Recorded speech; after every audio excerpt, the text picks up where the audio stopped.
Tanong ko sa inyo, balik ka, ano muna tayo, mag-survey, personal survey. Okay? Sino yung ngayon na mga close friends mo? Huwag yung sagutin ka agad sa akin ngayon, ha? Okay? Sino yung mga close friends mo? And if you're going to remember, siguro 1 hanggang 3 lang.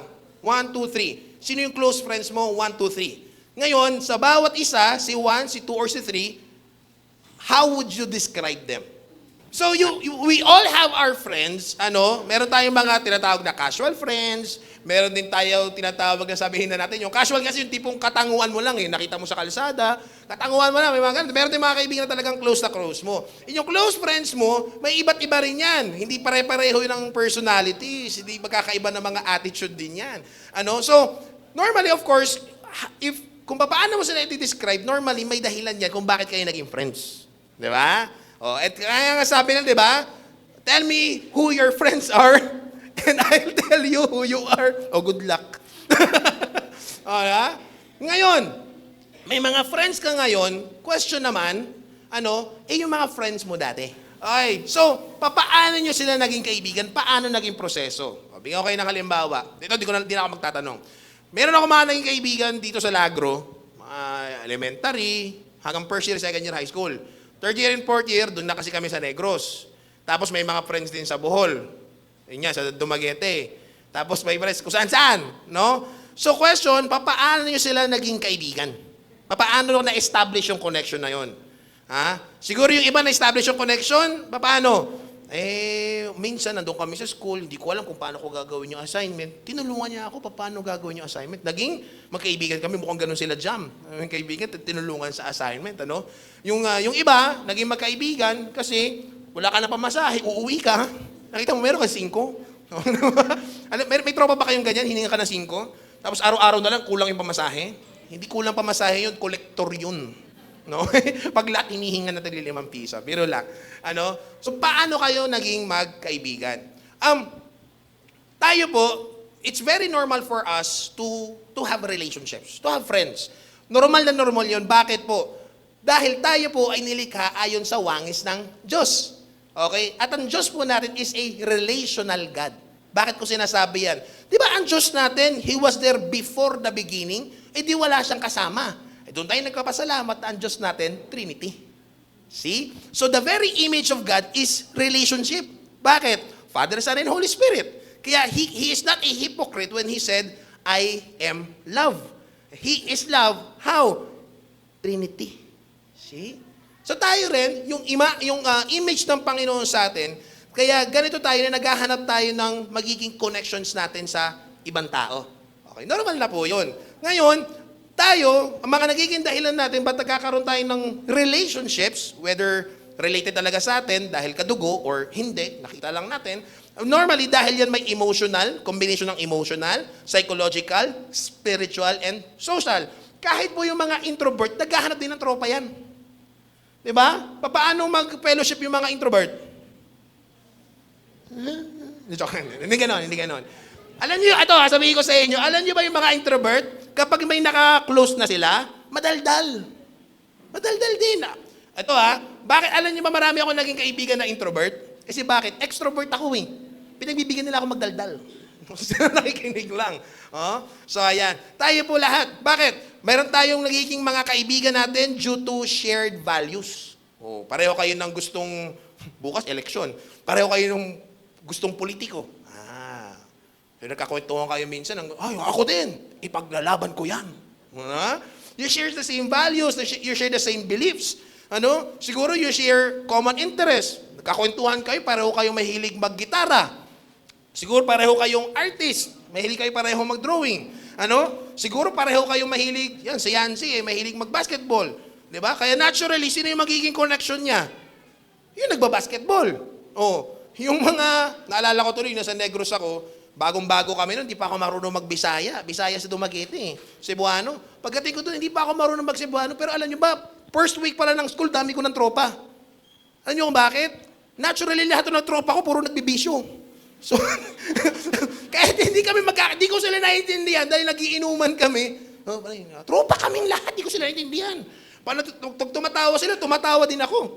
Sabi nila, ba't ka tumatawa? Tumatawa kayo Hindi ko kayo naiintindihan. Ano? You share common interest, you share common goals. Bakit kayo nagiging magkaibigan? Sabi nung iba kanina, emotional support. Ayan. Nagiging companion nyo sila. Nararamdaman mo na pwede mo siya maging sandalan. Yung iba nagiging magkaibigan kayo kasi complementing. Yung sabi ko kanina, di ba? Kasi yung isa extrovert, yung isa introvert. Ano? Kahit alam niyo ba yung commercial ng Pancham? Sino pa nakakaalala ng commercial ng Pancham? Naku, panahon namin yun eh. Alam niyo ba yun? Yung maglalakad yung mataba tsaka yung mapayat? Isa malaki, tapos isa maliit. Papunta sila ng ilog. Dala-dala nila yung Pancham. Tapos, ano sila? Di nyo alam yung Pancham na inumin? Yung juice, yung parang zesto. Tapos nakaupo silang ganun. Suway-suway yung kanilang mga paa. Nagsiswing-swing. Tapos sabi ng ganun, sinong best friend mo doon? Sabi ng maliit. Sabi ng malaki, syempre ikaw. Tontawa ko nung maliit ako kasi niloloko nila akong Pancham. Kasi ako daw yung matabang bata doon. No? Minsan ganyan. Kasi kahit na yung isa, may kahinaan, ikaw naman may kalakasan. Sa ibang area, ikaw naman yung may kahinaan, ikaw naman may kalakasan. So, complementing kayo. Kung minsan naman, due to chemistry o kaya personality compatibility. Di ba? Kaya meron tayo, even in our churches, meron tayong tinatawag na cliques. Yan ang tawag dyan, cliques. Bakit nakiklik kayo? So may mga certain circles kayo na pare-pareho kayo, nakiklik yung inyong mga personalities. Ayan. So again, it's very normal, it's okay. It's actually encouraged in scriptures na magkaroon tayo ng mga relationships. But, let me tell you this. Of all relationships that you need to establish, ang number one na dapat mong ma-establish na relationship is your relationship with God. Number one. Bakit? Kasi amongst us, tayo mismo sa isa't isa, magkakaroon ng pagkakataon na we will fail and disappoint each other. At minsan makakalungkot talaga yon. But again, that is normal. Why? We are all sinners. Kaya nga po, yung relationship dati ng Diyos sa tao, with God and Adam, actually, may connection. But dahil sa kasalanan natin, naputol yung relationship na yun. Okay? Ano sabi na Isaiah 59 verse 2? Separated tayo sa Diyos dahil sa ating mga kasalanan. Sa isip, sa salita, at sa gawa. We are all sinners. Ang Diyos natin, hindi tayo compatible. Why? He is a holy and just God. Samantala tayo ay masasama. Sabihin nyo, may kabutihan tayo. Yes, may kabutihan tayo, pero tayo mayroong kasamaan. Kaya wala yung connection na yun. And so, we try to join certain religions. May iba't ibang religions tayo. Why? Ang ibig sabihin po ng religions, yung prefix na re, ano ibig sabihin ng re? Ano ibig sabihin ng re? Again. Kaya sabay, reschedule, rewrite. Again. Okay? Yung Latin na yun, yung lihio, Latin siya ng ibig sabihin to connect. Kaya ang ibig sabihin ng religion is to connect again. To tie again. So, ano sa atin siguro instinct or intrinsic na sa atin na alam natin na yung religion, we want a religion kasi alam natin ayun yung nagko-connect sa atin sa Diyos. But I would like to inform you, okay, na walang religion, walang earthly religion na makapag-connect ulit sa atin sa Diyos. Anong pangalan ng church natin? City Baptist Church. Hindi ang City Baptist Church ang magkakapag-connect sa iyo sa Diyos. Okay? Ang religion natin, okay, ay si Jesus Christ. Kaya yung sinasabi ng iba na, gusto kong i-correct yun ano sasabihin nila? Relationship, not religion. Totoo lang, pareho yung ibig sabihin nun. In order for you to have a relationship back to God, yung naputol na relationship na yun, you need Jesus Christ. No man goes to the Father except through Jesus Christ. Okay, tanging si Jesus Christ lang yung pwedeng mag-connect sa atin back to God. Kaya yung few weeks ago, we celebrated yung Holy Week. Why do I say na celebration? We are looking back doon sa ginawa ni Jesus Christ para nang sa ganun, i-connect back tayo sa Diyos. And praise God for that. Praise God. Ano? Yung iba nalulungkot kasi it seems like it's very tragic. Yes, very sad. Nung bata ko, nanood ako ng Flying House. Para paabutan niyo ba yung Flying House? Ngayon, hindi na, Superbook na ngayon. Ang Superbook, hindi ako nanood ng Superbook kasi nanood ako ng Superbook araw-araw, di ba? Yung Superbook, paano siya lumilipad? Lumilipad. Paano pumupunta sa time travel? Pumapasok sa book. Kaya pala super book, no? Oo nga naman. Papasok doon sa books, pupunta doon sa timeline na yon. Ang flying house dati ganito, para siyang kastilyo. Tapos mayroon pang scientist eh. Tapos lulutang yung bahay, pupunta doon sa timeline kung saan. At naalala ko noon, nung bata ako, ang timeline, yung storyline kung nasaan sila, ay doon sa time na kung saan pinapako si Jesus Christ, pinaparusahan. At sa totoo lang, nung bata ako noon, malungkot na malungkot ako. Tapos andun yung very hopeful ako na sana huwag matuloy. Sana huwag matuloy. Na ganun ba, nanonood kayo ng Passion of Christ? Kulang na lang sabihin nyo, sana huwag matuloy. Kung pwede na lang, ikaw na rin umako ng krus. Ako na lang magbubuhat, Simon, huwag na ikaw. Ano ba? So, akuin din, sana huwag matuloy. Pero salamat na tuloy. It seems tragic, pero there's beauty in it. Dahil kung hindi natuloy yung bagay na yun, hindi tayo magkaroon ulit ng relationship back to God. The reason na kinakailangan mag-suffer si Jesus Christ is nang sa ganun, bayaran yung mga kasalanan natin. At yung resurrection niya is the very proof na kaya tayong bigyan ng buhay na walang hanggan. That's the very proof. Kaya we praise God for His suffering. We praise God for His resurrection. Bakit? Jesus Christ is our religion. He is our relationship back to God. Kaya nagpapasalamat tayo dyan. Kaya paalala ko sa inyo mga kapatid, before you consider any type of relationship with anyone, make sure you have relationship with Jesus Christ. Because dahil doon, nagkakaroon tayo ng relationship sa Diyos. Without Jesus, hindi ka magkakaroon ng relationship sa Ama. Okay? Kahit very, very good ka pa sa attendance mo dito sa City Baptist Church or kahit saan pang church, walang kwenta yon. Kailangan meron muna si Jesus Christ. Tingnan nyo si Jesus Christ yung number one friend natin. Ano sabi ni Jesus Christ? Sabi mo, Pastor, wala ng verse. Ito lang, ngayon lang. Kasi parang nandiyan gagad. John 15:15, ano sabi ni Jesus? Hanggang verse 17 yan, mas maganda sana eh. Babasahin nyo na lang sarili nyo oras. Ano sabi sa verse 15? Henceforth, I call you not servants. Bakit? Sabi ni Jesus, for the servant knows not what his Lord doeth. Pagka-servant, wala siyang nalalaman kung anong plano, kung anong gusto ng kanyang amo. Ano sabi ni Jesus? But I have called you friends. For all things that I have heard of my Father, I have made known unto you. Jesus Christ is our connection to the Father. Okay? Siya yung greatest friend natin. Kaya gustong-gusto ko nung inaaral natin ito, ang unang-unang pumasok sa isip ko na awit, na hymn, ano naisip nyo rin? Yes, what a friend we have in Jesus. Naghahanap sana ako nung mabilisan na nakanta pero ito nguyain nyo yung lyrics. Ano sabi nung what a friend we have in Jesus? What a friend we have in Jesus, all our sins and griefs to bear. What a privilege to carry everything to God in prayer. Oh, what peace we often forfeit. No? Yung parang taken for granted.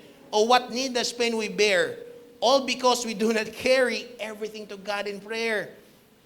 Having trials and temptations, is there trouble anywhere? We should never be discouraged. Take it to the Lord in prayer. Can we find a friend so faithful who will all our sorrow share? Jesus knows our every weakness. Take it to the Lord in prayer. Alam naman ng Panginoon, ba't di natin ilapit sa Kanya? And so, again, sometimes we will fail each other, okay? Pero make sure you have a good relationship with Jesus Christ and tell Him everything. Okay? Tell Him everything. Lalong-lalo na yung ating mga weaknesses. Alright. Yung foundation. What is the foundation of a godly friendship? Okay, punta tayo dito sa chapter 18 sa verse 1. Sinabasa kanina ni Freya. Okay, sabi ulit sa verse 1, it came to pass when he had made an end of speaking unto Saul, that the soul of Jonathan was knit or very connected with the soul of David. And Jonathan loved him as his own soul. Yan, soul and soul. Okay, with this very relationship ni Jonathan ni David, paano natin masasabi, okay, na paano tayo, ano yung pinaka-pundasyon dapat ng isang godly relationship? Or sabihin natin, godly friendship. Alright? Of course, marami naman siguro, pero dito lang sa context ng ating kwento. Una po, okay, you want a godly relationship, you want godly friends, of course, the very foundation should be both fearing. Okay, pansinin ninyo, ano nangyari ulit sa chapter 18 na tayo? Ano ulit nangyari sa chapter 17? Ha? Ano nangyari sa chapter 17? Okay? Ano nangyari? Anong kwento ng chapter 17? David and Goliath. Okay, chapter 17, David and Goliath. Alright, ngayon, bakit nangyari pagdating ng chapter 18, gusto kaagad ni Jonathan na friends sila ni David? Naisip nyo ba yan nung binabasa nyo itong 1 Samuel before? Bakit ganon? Chapter 17, shepherd boy, tagatugtog ni Saul kasi nandoon yung evil spirit or yung malungkot na spirito kay King Saul, kaya dumating sa palasyo si David. Shepherd boy, tagatugtog, okay? Nalabanan si Goliath. Pagdating ng chapter 18, gusto ni Jonathan, gusto ni Jonathan na maging friend sila. Ano yung basis si Jonathan? Okay? Katulad ng mga binanggit natin kanina, may certain compatibility. And because si Jonathan, naalala niyo sa chapter 14, si Jonathan, he is God-fearing. Bakit ko nasabi na ito? Hindi alam nila Saul kung paano nila lalabanan yung Philistines. And so ang ginawa ni Jonathan, siya mismo pumunta doon sa garrison ng Philistines. Naalala niyo yan? Sino lang kasama ni Jonathan? Yes, yung armor or shield bearer niya lang. Silang dalawa lang nag-uusap. Tapos anong sabing ganun ni Jonathan sa chapter 14? Sige, titingnan natin kung ano ang gagawin ng Diyos. Si Saul hindi na hinahanap kung anong kalooban ng Diyos, kung paano kikilos ang Diyos. Si Jonathan, hinahanap niya kung paano gagawa ang Diyos. So madaling sabi, yung character ni Jonathan is very close sa puso ng Diyos. Nung nakita ni Jonathan si David na gusto niya rin yung puso ng Diyos, naturally, si Jonathan, ano nangyari? Gusto ko, tropa ko to. Tropa ko to. Worthy friend ito. Bakit? Katulad ko, na gusto niya yung gusto ng Diyos. Diba? If you want godly relationship, ang foundation dapat niyan, parehong yung gustong i-revere ang Diyos sa inyong buhay. Hinahanap-hanap ninyo. Diba? Nakakita tayo ng mga, ewan ko, may mga friends ba kayo na ganyan na kapag nagkita kayo, ang usapan ninyo, very open kayo.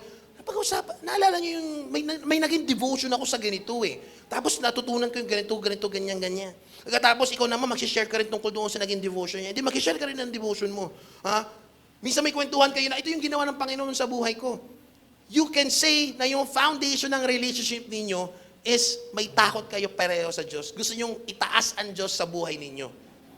Sa madaling sabi pa, kung yung relationship mo, okay, balik tayo sa close friends mo. Pag yung close friends mo, wala kayong ganyang moments, teka lang, ang foundation pa talaga namin is pareho namin gusto yung gusto ng Diyos. Hinahanap ba namin yung mga bagay na malalalim na gusto ng Panginoon? Diba? Or kung magkita-kita kayo, of course, okay na naman, may mga random stuff tayo na pagkukwentuhan.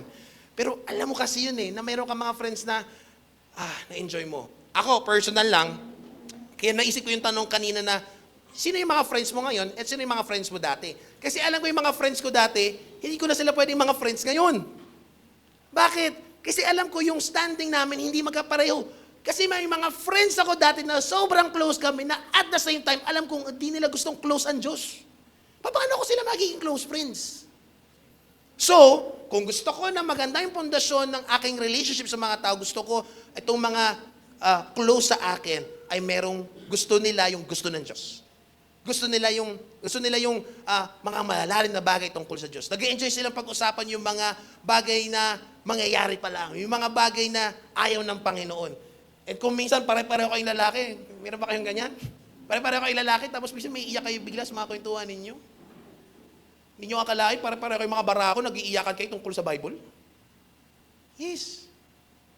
You check up each other. Sabihin mo sa kanya, siguro kaya ka ganyan kasi wala ng Panginoon sa buhay mo. That's a very good relationship.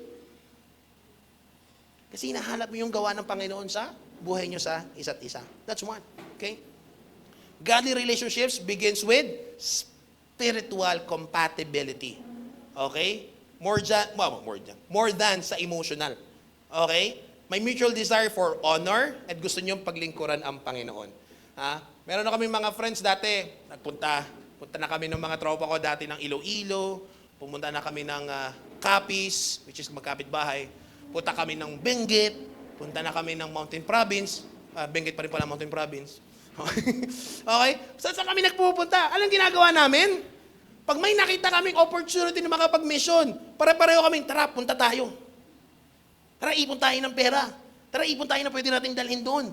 Tara, ganito gawin natin. Why? Kasi yung compatibility ninyo is not only emotional, but most importantly, spiritual. Gusto nyo ang Panginoon. Kaya check natin na yung closest relationships mo ba ngayon, do they pull you closer? Kaya hindi push.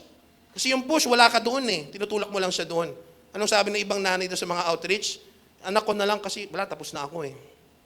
Sila na lang dalhin nyo sa church. Pull! Pull you closer to God's will and God's word. Ayan ba yung closest relationships ninyo? Or maybe you need to reevaluate. Is this the type of relationships of friends that I want in my life? Secondly, anong foundation dapat ng friendship or relationship ninyo? It should be covenantal love. Alam niyo yung meron kayong mga tinatawag natin na utang na loob. Yung utang na loob ba pinag-uusapan yun? Hindi, di ba? Natural yun eh. Sa totoo lang, yung utang na loob, hindi maganda yun kapag manggagaling yun sa tao mismo na nagre-require. Ang magandang utang na loob, alam niyo kung saan nanggagaling? Ikaw yung nagre-require sa sarili mo. Kung papansinin ninyo, yung ginawa ni Jonathan kay David, tinan nyo verse 3 and 4. Sabi dito sa verse 3, then Jonathan and David made a covenant because he loved him. Because Jonathan loved David as his own soul. And then verse 4, anong ginawa ni Jonathan? Jonathan stripped himself of the robe that was upon him. Kasi alam niyo yung gano'n ka na mga kaibigan na medyo rich kid. Tapos ikaw parang tambay ka lang sa Solagro. Ayan, tapos, sama ka sa akin, laro tayo ng PS5. Kain tayo ng ganito. Ganun gawin mo yan. Mga kaibigan ganyan, And gave it to David and his garments, even to his sword and his bow and his girdle. Lahat ng suot ni Jonathan. Kaya nga sabi ko sa inyo, yung ini-imagine natin sa chapter 17, yung ini-imagine nyo kay David for a very long time na, ay, patpating si David. Kasi nung pinasuot ng armor ni Saul, sabi daw, hindi nagfe-fit. Hindi yon. Hindi siya ibig sabihin na sobrang patpati ni David, tapos si Saul, malaki. Hindi yon. Ibig sabihin lang po, no, hindi lang nagfe-fit kasi hindi talaga sakto sa kanya. Okay? Walang ready armor. O, anong patunay ko? Mamaya, ito, number 1. Yung armor mismo ni Jonathan, nagfe-fit kay David. So, pareho sila ng body type. Si Jonathan, warrior na eh. O ba't nag-fit sa kanya? O, yung mga later verse mo mabasa ninyo, gagawing commander si David. Pwede bang mag-commander ng ilang libong tao yung patpatin? Nakita niyo si Chitae, ginawang commander, papuntang Mindanao? Hindi. Okay? Kaya kailangan ready, may kakayanan din. Alright? So, this is a covenantal love. Why? Yung meron si Jonathan, sabi ni Jonathan, David, sa'yo rin to. Kung anong sa akin ay sa iyo. Siguro kung nandito tayo yung mga Pilipino, nung time ni Jonathan at David, anong sasabihin natin? Bakla yan. Bakla yan. Kasi masyadong romantiko. Hindi. Talagang ganun yung friendship na mayroon sila. Very sweet. Very loving. Alright? Ano sabi diyan? Godly relationships are willing to step aside for the good of others. Okay? Kung ano mas mapakinabangan ng kaibigan ko. Nung binabasa ko ito ulit yung chapter 18, sabi ko, ang galing nung ginawa ni Jonathan. At totoo lang, ang konti lang nung mabasa natin tungkol kay Jonathan eh. Alam niyo bakit ang galing nung ginawa nito ni Jonathan, yung character niya? Nagawa niya yung first and second greatest commandment. What's the first greatest commandment? Love the Lord your God with all your heart, soul, mind, strength. The second is like unto this. Ano yon? Loving your neighbor. Loving another person as yourself. Di ba yun yung ginawa ni Jonathan? Grabe yung reverence niya sa Panginoon. Grabe yung respect niya sa Panginoon. Love na love niya ang Diyos. Dahil love na love ni Jonathan ang Diyos, love na love niya rin si David. There's this vertical faith and horizontal faith. The greatest commandment. The vertical love and the horizontal love. Okay? So, are you that kind of friend? Kaya kailangan, ang nire-require natin ng godly friend, hindi yung friend natin, ha? Ang i-require natin na maging godly friend, sino? Tayo. Ang lagi natin tatanungin, am I a godly friend? Am I a good friend? Ha? Kasi pag hindi tayo yung godly friend, baka tayo sumisira sa friendship. Okay? So check natin yan. Okay? Are you willing to sacrifice yung personal gain mo to support a friend's calling? Sa'yo na lang ito. kahit hindi na ako. Actually, yung very obvious na alam na ni Jonathan na si David na yung anointed king, napapalitan na yung tatay niya, sa chapter 20 pa doon na pala naging sobrang obvious. Okay? Sabihin ko sa inyo, malaki-malaking bagay yan. Bakit? Si Jonathan, siya yung prinsipe. So, pag nawala yung tatay niya, siya yung magiging king dapat. Nakita niyo yung klase ng love niya? Kaya niya love si David kasi love niya ang Diyos. See? Kaya pag hindi mo love ang Diyos, mahirapan ka mag-love sa ibang tao. Anong sabi ni John? 1 John. Anong sabi ni John? Wala pa nakakita sa Diyos. Wala pa nakakita sa Diyos. Pero makilala nila ang Diyos sa pamamagitan ng love ninyo sa inyong kapwa. Why? Makikita natin yung relationship mo sa Diyos sa relationship mo sa ibang tao. Kaya doon ko masasabi na merong good relationship yung isang tao sa Diyos pag good yung relationship niya sa mga tao. Just like Jesus Christ. Okay? So, ganyan ba tayo? Are you willing to support a friend? Kahit na isasantabi mo yung sarili mo. Ha? Is it a friend for highs and lows? Hindi lang kapag masaya ka. Okay? Maganda yung friend na maalala mo siya in your lowest. When you hit rock bottom, you can remember that person. Now, that's a friend. No, hindi lang kapag ikaw ay masaya. At ang gusto ko sana yun na basta masaya kayo, okay lang, kahit huwag niyo ako kontakin. Pero kapag may problema kayo, sige, kontakin niyo kami ni Ana. That's fine. Pero wala kaming pera ha. Baka mamaya pera yung problema ninyo. Pero kailangan niyo na kausap. Mag-uusap lang naman pala, walang problema yun. Okay? We will be your friend. And of course, third, you want to have a good foundation of a godly friendship. Ano yung one? Dapat may pagkatako sa Diyos. May nire-revere ang Panginoon sa buhay. Yung friends mo, dapat number 2, you have this covenantal love. Okay? Not requiring others, you require yourself to love him or her. Okay? Then thirdly, you can be joyful in their success, in their victories. Ang totoong kaibigan, kapag may nagkakaroon ng success yung iba, masaya ka. Ha? Nakabili ng sasakyan yung kaibigan mo, sabi mo, utang naman yan eh. Ano klaseng tropa yan? Ha? Nakita mo yung kaibigan mo, nakatapos ng masters. Meron siyang, tawag mo dito, meron siyang degree. Ha? Sabi mo, ano naman yan, school bukol lang yan, nakachamba lang yan. Ha? Nakita mo yung kaibigan mo, na-promote sa trabaho. Sabi mo, safe-safe lang yan sa bus eh. Ha? Nakachamba lang yan eh.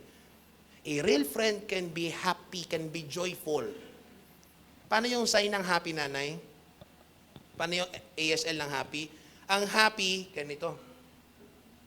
Alam niyo yung joyful? Magkaiba pala yung happy sa joyful. Alam niyo may ASL.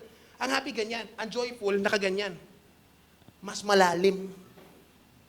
Oh, alam ng deaf, no? Oh, dapat malalim, masaya ka sa nangyayari sa buhay ng ibang tao. And same din, likewise, pagbabalik rin natin, kapag hindi maganda yung nangyayari sa buhay ng kaibigan mo, malungkot ka din. Hindi ka masaya. May nangyaring failure sa buhay niya, parang, ba't gano'n? Parang nai-excite ako. Parang may mali ah. Ba't nasutuwa ako sa nangyaring problema sa kanya? Hindi ka totoong kaibigan. Okay, masama kang kaibigan pag gano'n. Okay? Yan yung foundation. God-fearing, may covenantal love, and of course, you can be joyful. Bibigyan pa natin ng emphasis to later. Okay. Here's a few foundational truths according to this passage. You know? First, true friendship is spiritual before it is emotional. And then secondly, godly friendships are marked by mutual honor, yung pagpaparangal na sa isa't isa, selflessness, okay, at saka covenantal love. Eh, yung totoong kaibigan eh. Kasi, kung magiging honest tayo, some of our relationships are established kasi may napapakinabangan tayo. Tama o tama? Minsan ganun, di ba? As long as you are gaining something out of that relationship. As long as, pinapakinggan ako eh. Ha? May nakukuha ako eh. Pero pagdating ng bagay na ikaw na yung dapat nagko-contribute, ikaw na dapat yung nagbubuhos, ikaw na dapat yung nagpo-pour, wala na. Okay? So that's not a godly friendship. Kaya, check. Am I in a godly friendship? Alright. Secondly, kung kanina yung foundation, how can we corrupt yung ating friendships, yung ating relationships? Okay, punta tayo sa verse 9. Kita nyo sa verse 9. Narinig ni Saul lahat ng mga praises kay David ng mga tao. Kasi ginawa niya ng commander eh. Okay, tingnan nyo sa verse, excuse me. Okay, exactly, spirit of jealousy. Okay, tingnan niyo dito ha, sa verse 5. David went out whithersoever Saul sent him and behaved himself wisely. Kala niyo si both wisely lang ha. Ito. Behave himself wisely, and Saul set him over the men of war. Ginawang commander. And he was accepted in the sight of all the people, and also in the sight of Saul's servants. Tatalon tayo. Okay, punta tayo sa verse 7. Ano nangyari sa verse 7? And the women, pagbalik galing gera. Commander na si David ha. And the women answered one another as they played. Tugtugan pa sila. Welcome nila yung mga warriors. Ano yung awitin? Saul has slain his thousands, and David his 10,000s. Sabi ni Saul, Teka, ako yung hari ah. Bakit yung compliment sa akin thousands?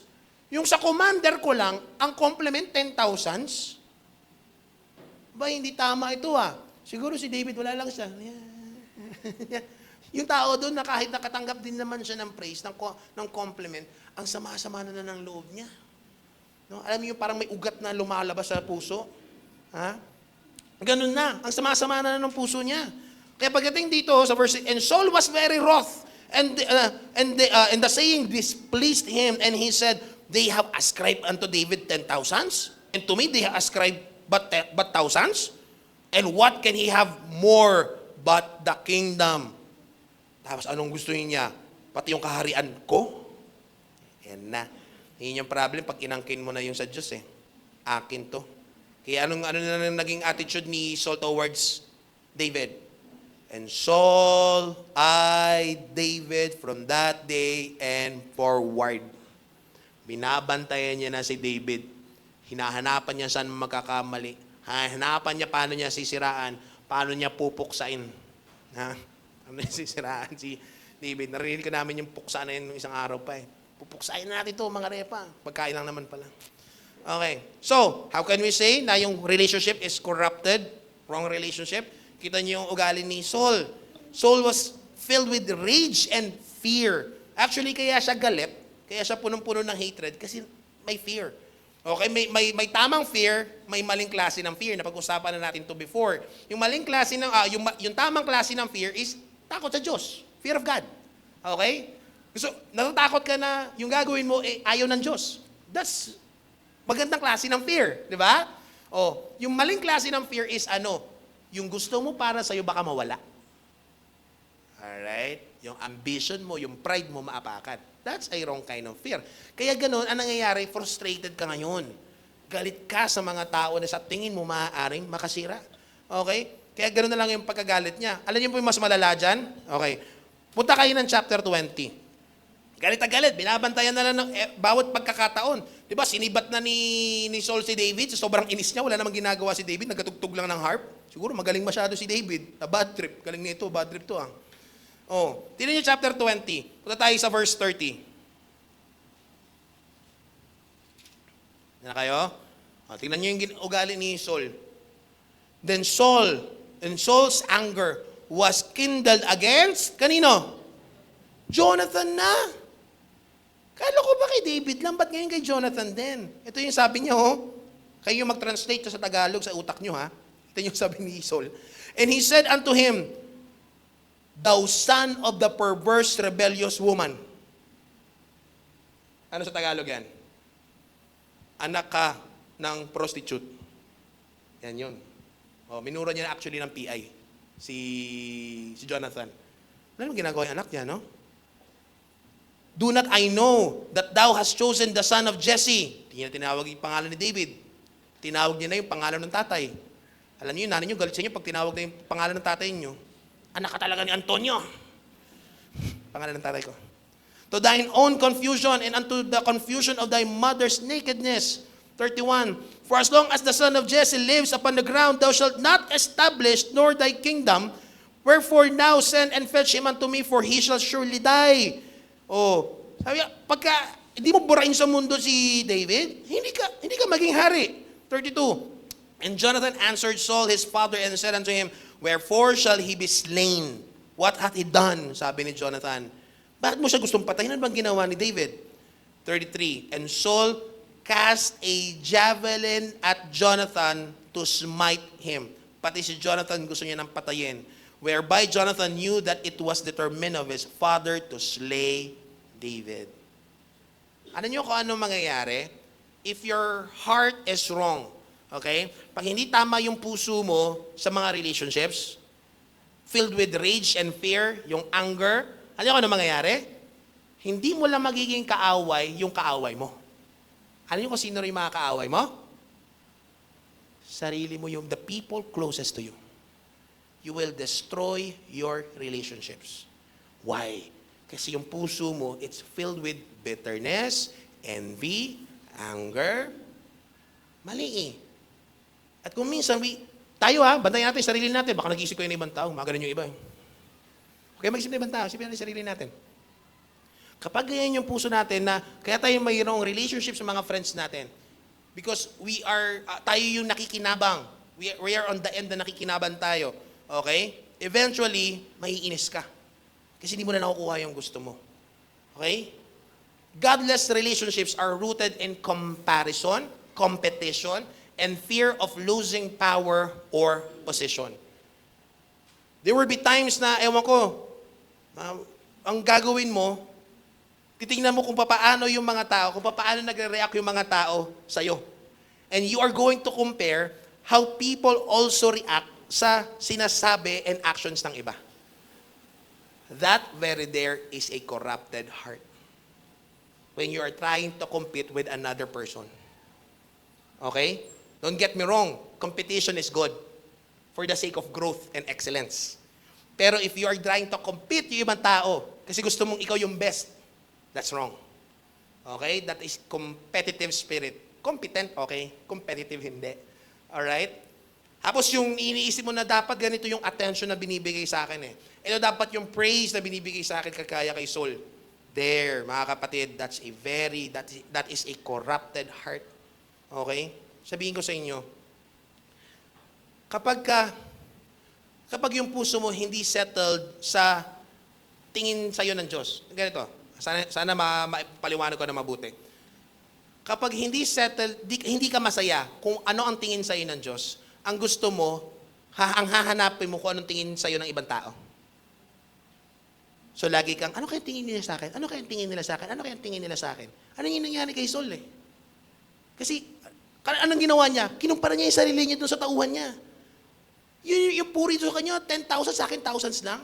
There, right there. Evil heart. So sana, if you can observe yourself na, kailan ba yung mga time na naging ganun ako? There, right there, Satan is playing with this idle mind of mine. Okay? Warning. Kung ako, if I cannot celebrate sa success and victories of others, lalong-lalo na yung alam kong gumagawa ang Diyos sa buhay nila katulad kay David, nakita ko yung kilos ng Diyos sa buhay niya. Hindi ako masaya. I cannot celebrate with that person. It reveals an insecure and self-centered heart. Ano?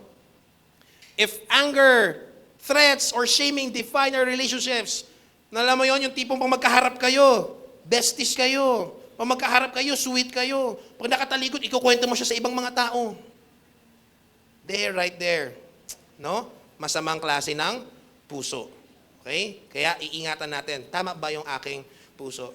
Ang naalala ko actually dito sa pagiging good friends, magkukwentuhan kami ng isang araw ni Pastor Calvin. At kung, di ba kilala niyo si Pastor Calvin, no? He is a very, very good friend talaga. Naalala ko, 2021 ba yung Pastor Caloy? Nandun kami sa bahay nila Pastor Caloy sa labas, sa may veranda. Then, paulit-ulit si Pastor Calvin na, grabe tagal na no, pero sabi niya ganun, gusto niya talaga mag-focus sa church planting. Specifically, gusto niya talaga yung refresh. Yung talaga yung heart niya. Sinasabi niya noon pa. Dalawa lang kami noon. Tapos sabi niya sa akin na be ready kasi there'll come a time na talaga ikaw yung magpapastor ng CBC. Sabi ko lang, tumatawa-tawa lang ako kasi bahala ka sa buhay. Malis ako pa bago ako umalis. Unahan kita. Ayoko talaga magpastor kasi. Tapos, kaya alam kong friend si David.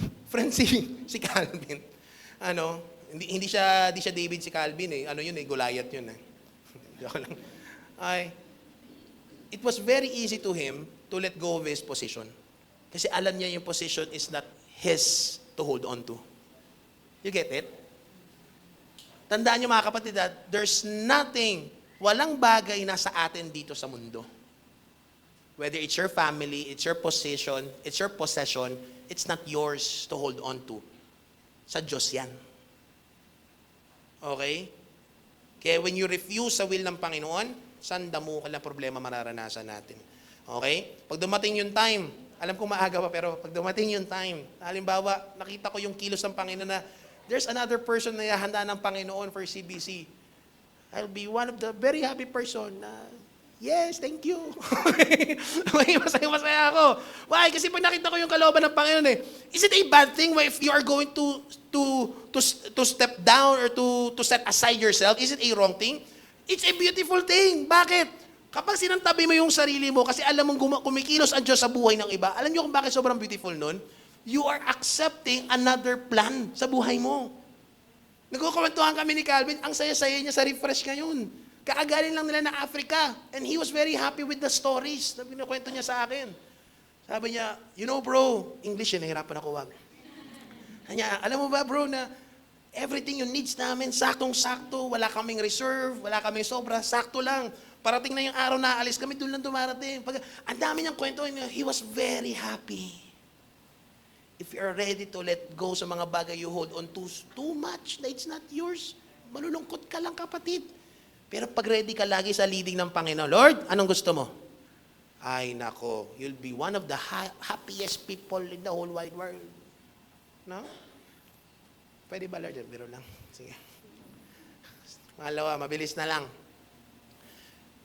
Corrupted relationship because if that person refuses God's will sa kanyang buhay. Nabasa ko na ata yung verse 9 to 10 no, ng chapter 18. Ay, sige. Verse 10 na lang. Ito na Paliwanag ko to ng konti kasi para sakto yung interpretation. Verse 10. Para di kayo magtaka pag nagbabasa kayo every time ito mababasa nyo. Verse 10. Chapter 18, verse 10. And it came to pass on the morrow, kinabukasan, that the evil spirit from God came upon Saul. And he prophesied in the midst of the house, and David played with his hand as other times, and there was a javelin in Saul's hand. Okay, first, yung evil spirit po na nakasulat dyan, di siya literal na evil spirit na demonyo, ha? Okay, yung evil spirit po dyan, ang interpretation ay yung unsettling emotion. Okay? Anong example niyan? Anxiety. Okay? Depression. Hindi ko sinasabing demonyo yung anxiety at depression. Yung feeling. Okay? Yun yung ibig sabihin dyan. Kaya, basically, ano yung nawala kay Saul? Dahil nire-refuse niya, kumukontra siya sa kalooban ng Panginoon. Anong nawala? Peace. Hindi pa ihapa yung puso ni Saul. Alam niyo, kapag kontra tayo ng kontra sa gusto ng Panginoon, or di tayo handang i-welcome yung kalooban ng Diyos sa buhay natin, walang kapayapaan, mga kapatid. Kahit hari ka pa, kahit marami ka pang pera, kahit ang dami nangyayari sa buhay mo, kahit steak pa yung ulam mo, baka mas masarap pa yung lugaw ng iba. Kasi bakit? Hindi mo gusto ang kalooban ng Diyos sa buhay mo, you are resisting God in your life. Ito yung nangyayari. So basically, kaya kinakalaban ni Saul si David, hindi actually si David yung kalaban niya. Sino ang kalaban ni Saul? Ang Diyos. Diyos ang kalaban ni Saul dito, mga kapatid, hindi talaga si David. Kaya si David, basahin nyo the rest of the chapters. Si David sobrang chill. Ayaw mo sa akin, di alis ako. Gusto mo akong patayin, tabi muna ako. Laging gano'n, sobrang chill ni David. Si David, sure na siya na kung anong gusto ng Panginoon, okay lang. Hindi niya kailangan ipuwersa yung sarili niya doon. Ha? Meron pang time na kung saan si Saul nandoon sa cave. Tapos nandoon na rin si David. Pwede niya nang patayin si Saul. Anong ginawa ni David? Naalala niyo ba? Sa laylayan ng damit niya, pinunitan. Lumabas sa pintuan, sa puwerta ng cave. Sumigaw siya kay Saul, Saul, kung gusto kitang patayin, pinatayin na kita. Pero alam ko, you are the Lord's anointed. Eto may tela pa ako ng damit mo. Si David yung pinopursue, si David yung persecuted, pero si David yung may peace sa puso. Si Saul yung may kingdom, si Saul yung may crown, siya yung may throne, siya yung may possessions, ang pait-pait ng puso niya. Ba? Hirap naman yung kumakain ka ng binatamis, lasa mapait. Kasi wala hindi masaya Ano yung mga tao kahit papaitan, masarap ang papaitan. Actually, kay lakay masarap. Ano? Ano nyo? Nawala ako Ano yung sinasabi ko? Nasa utak ko na nawala bigla. Ha? Ano? Yung bitterness ng heart. Nawala ako doon sa papaitan kasi sumabay din ako sa flow. Okay? Okay, diretso natin na lang. Okay, saan na ako? Okay. Godless relationships resist God's calling on others because of personal ambition or pride. Akin yan dati nasa kanya na ngayon. Yung attention na yan, nasa kanya, bakit hindi ganyan yung attention sa akin? Ano nyo kapatid, if you cannot be happy sa relationship mo sa Diyos, hindi ka maging happy sa relationship mo sa kahit kaninong tao. Kaya number one yun, dapat masaya ka muna, settled ka muna, confident ka muna. Okay? Komportable ka dapat muna sa relationship ninyo ng Diyos. Doon pa lamang sa start na maging maayos sa relationship mo sa ibang mga tao. Okay? Tsaka yun nga. Alright. So, here's the warning. If we resist God's movement in others because it threatens our own desires, we are not walking in God's heart. Okay? So, titingnan natin. Napupush ko ba yung ibang tao? Napupull ko ba yung ibang tao toward God's will? O baka ako yung balakid? Am I helping yung ibang tao sa calling nila sa Diyos? Yung purpose nila, am I pushing them to do yung purpose nila sa puso ng Diyos? Am I that person? Or baka ako yung tipong lalong nagdi-discourage sa kanila para magawa nila yung purpose nila? Ano yung naalala ko sa mga Christian homes, lagi binabanggit kapag suwail yung anak o yung kung sino man yung family member. Alam niyo yung linyahan? Ito yung linyahan, no? Huwag ka magpakamit sa demonyo. Huwag ka magpakamit sa demonyo. Which is totoo naman, pwede tayong gamitin talaga ng demonyo. Alright? Diretsuin ko na. Ayan, no? Sige, maganda tayo. If we ignore God's voice and become hardened toward correction, our relationships will reflect dysfunction and destruction. Alam nyo, bawat relationship ninyo, punong-puno ng toxicity. And finally, control and manipulation. Anong mangyayari? Because again, yung relationships mo is established on corruption, established on gains. Anong mangyayari ngayon? Yung mga tao nakapaligid sa'yo, gagamitin mo dahil sa gusto mong maging outcome. Okay? Di ko na babasahin pero mahaba Yung verses 17 to 21, ang ginawa dyan ni Saul, inalok niya si David na maging asawa isa sa mga anak niya. Okay? Inalok niya. Bakit? Kasi sabing ganon ni Saul, pwede kong gamitin niya yung anak ko para maging snare or problema kay David. Sarili mong anak gagamitin mo para sa kawalang-hiyaan mo. Oh. Later on, sarili niyang anak din, si Jonathan. Alam niya naman, tropa ng anak niya yun Ano sabi niya kay Jonathan? Laban tayo pag hindi mong pinatay yan si David.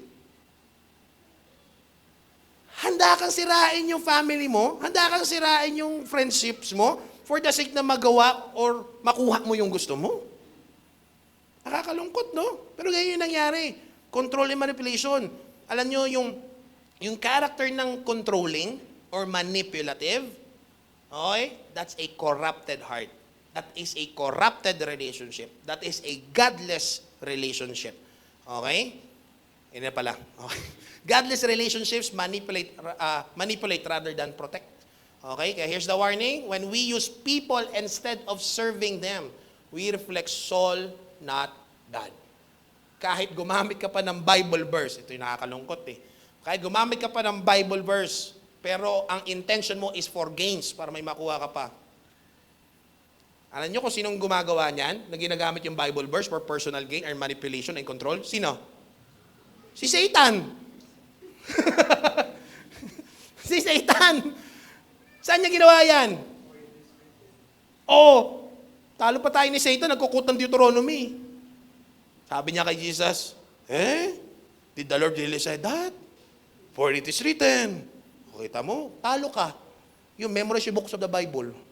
Saka kung saan siya pupunta sa Bible. Nag-quote ng verse 3 beses. See? So, hindi lahat ng gumagamit ng Bible verse. Tama-tama yung heart natin. Okay? Alright. Ito yung problema. Ito yung kabaliktaran kay David. David succeeds not because of ambition, but because the Lord was with him. Si Joseph the dreamer, the Lord was with him. At ilang beses, mga Bible characters, the Lord was with him. Okay? Sa totoo lang po yung quote-unquote success sa mga buhay natin, huwag natin ariin na sa atin. Okay? Mas hanapin natin, is the Lord with me? Okay? Soul spiritual decay affects not only his leadership. No, di na siya good leader. Ano pa nangyari? Naging lason pa sa kanyang pamilya at yung relationship sa kanyang mga anak. Handa niyang gamitin yung kanyang mga anak. Okay. Review natin yung mga naging points natin. Number 1, godly friendship requires shared reverence for God. Number 1. Kinakailangan yung foundation ng friendship ninyo, gusto ninyo yung gusto ng Diyos. Ayaw ninyo yung ayaw ng Diyos. Kaya yung pag-usapan yung masasakit na bagay. You can be open.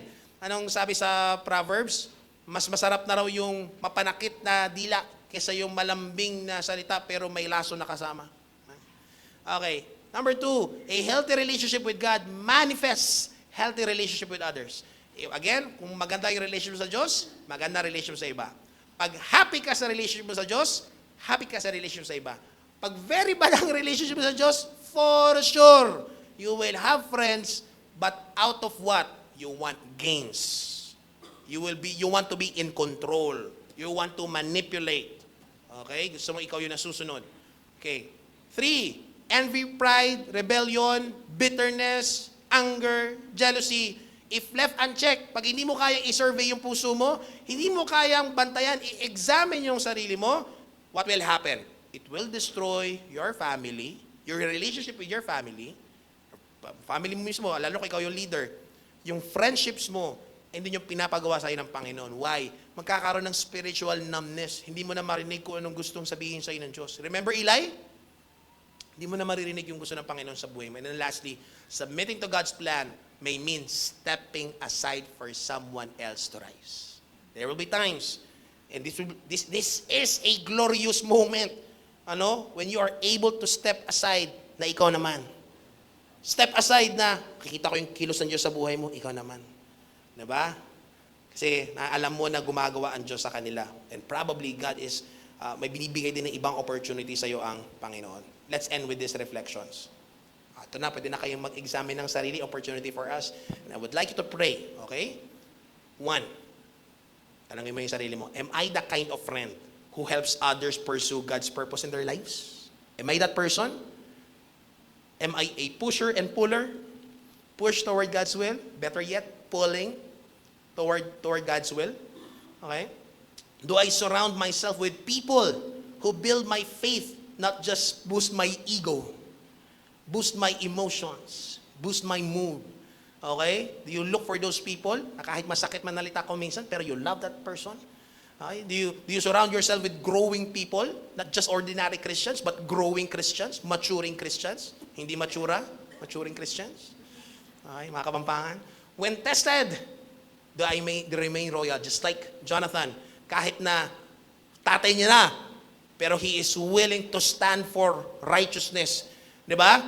Sabi niya kay tatay niya, ano naman ginawa sa CCTV, ba't gusto mong patayin? Sige, kaso nga lang, wala na sa reason si King Saul. Kaya wala na siya naririnig. Hindi niya naintindihan yung kamalian niya. So, are you that kind of friend that when tested, do you remain loyal to God? Not just to your friend. You remain loyal to God. Okay? Tapos hindi ka nagko-compromise under pressure. Okay?